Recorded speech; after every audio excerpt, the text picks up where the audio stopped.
special was that, just the way you guys fought back in the fourth quarter and the scene? Good teams figure out how to win any kind of game. That's a different kind of game than I've been a part of as a coach. Winning a game like that with no touchdowns, I was so happy for the seniors, so happy for the black shirts. Some of these games we won, we've been winning on offense, and it was great to see the defense step up today. Yeah, what was he was struggling through three quarters to score points and move the ball? What did you tell them? Did they play away, or how did you address it? Yeah, basically it was one play away. That was not a good day for offensive football. That hurt both offenses. They're really good on defense. We had a lot of stuff kind of game plan for them. We couldn't run a bunch of it, especially in two of the quarters when we were going into the win. They're really good against the run. It's hard to sustain drives against them. But we knew going into halftime with the score what it was. It was one play somewhere to get us down there. And I thought it would be a touchdown. Ended up being 3 field goals. Give a ton of credit to them. They got a disciplined, well-coached team that plays their butts off. They've been bit by the injury bug and certainly aren't as complete a team as they could have been. And that's November football. We've got a couple hurt too, but I give a lot of credit to Coach Antonio and staff. What does this say? I mean, if anything, maybe you don't look at it this way about this the fight in your team. Well, every week I've been coaching them, I think there's a little more fight. And today was certainly the most that I've seen. I haven't seen these guys quit. I've seen them keep practicing better and better. I've seen them keep playing harder. I've seen them come together better as a team, and that's a hard game to win. It'd be an even harder game to lose, but our guys had to stick with it. Offensively, we had to keep grinding, and the defense had to keep coming up with stops, and they found a way to get it done. What did you say to Barrett Pickering? I know he struggled early in the year, but he's not missed since that Northwestern game. How's he been able to kind of overcome that mid-season slump and get to where he's at today? Yeah, two of the unsung heroes, I don't know if it's unsung with Barrett, but two of the heroes today were Barrett Pickering and Isaac Armstrong. Some of the punts that he hit into the wind made a difference in field position. It was a field position game.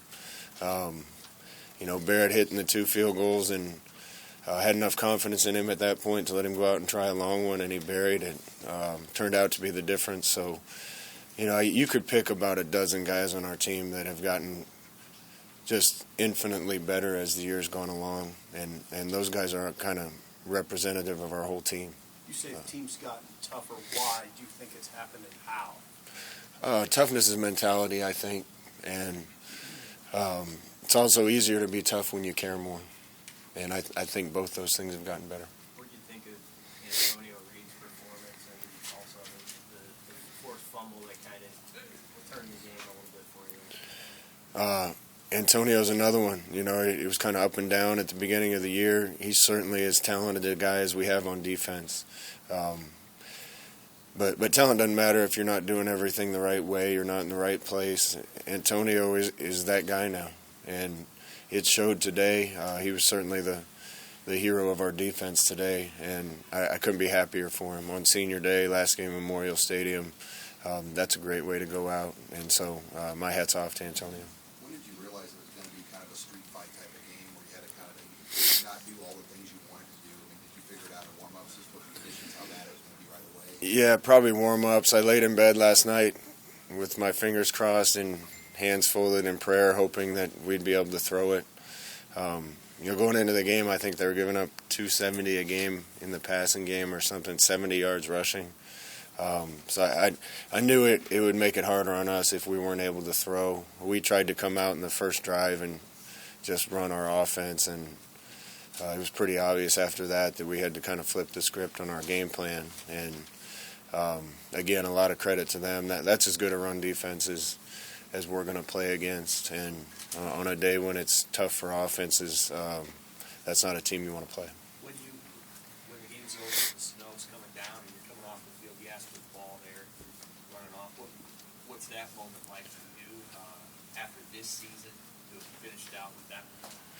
I told the guys in the locker room, if from a culture standpoint, from pretty much from everything, I guess, if the team could have started the season where it is right now, that would have been a fun year.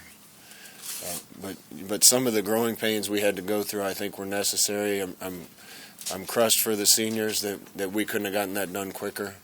But this team's been through so much, and to be where it is right now and have the second half of the season that it's been having, it makes it really special. And I think the seniors will probably even look back on this and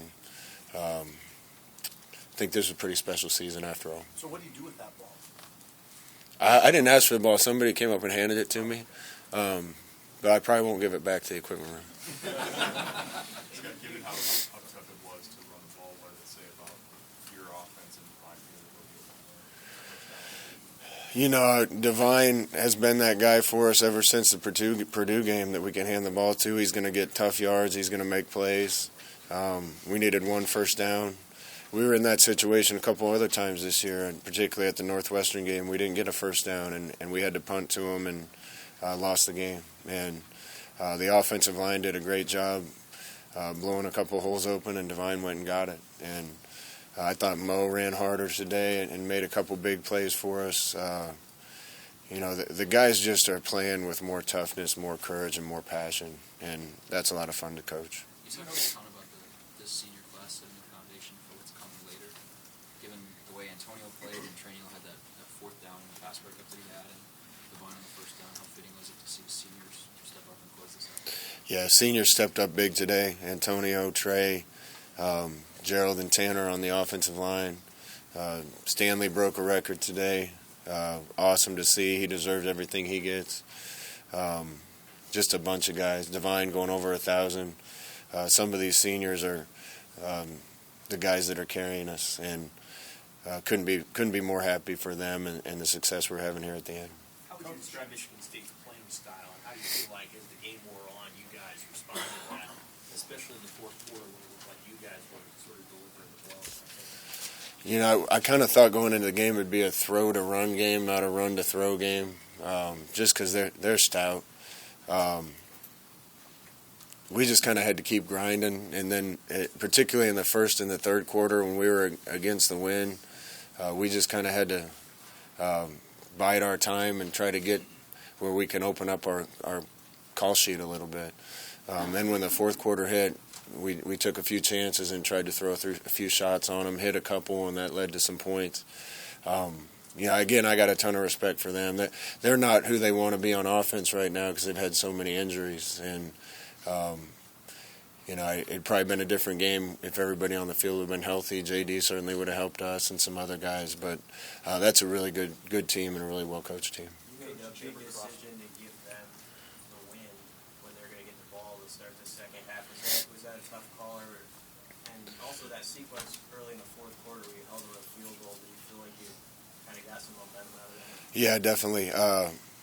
Those are decisions you have to make. I thought it would be a close enough game that we'd want the win in the fourth quarter. I knew we'd have to survive the third. And then Barrett came out and kicked it into the end zone, into the wind. That was a big way to start the half. So sometimes those same decisions work out, sometimes they don't. Worked out today. Coach, did you ever cross paths with Sam Foltz, and could you talk about the pregame ceremony a little bit? Pregame ceremony was touching.